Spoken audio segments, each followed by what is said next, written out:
Accessing Teams through Microsoft Windows apps. In Windows, click on the Windows menu button, then from your installed apps list, scroll down until you find Microsoft Teams. The list is sorted alphabetically, so scroll to M, and you will find the Microsoft Teams app.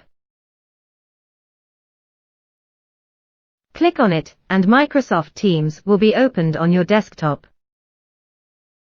Accessing Teams through a web browser.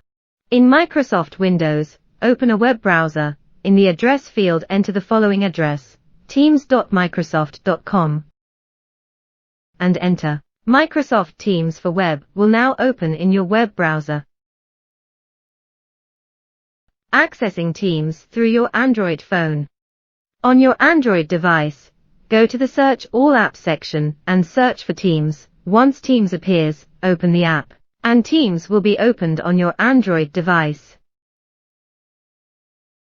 Want to know more about Microsoft Teams on how to navigate and use it? Then come on over to the How To channel.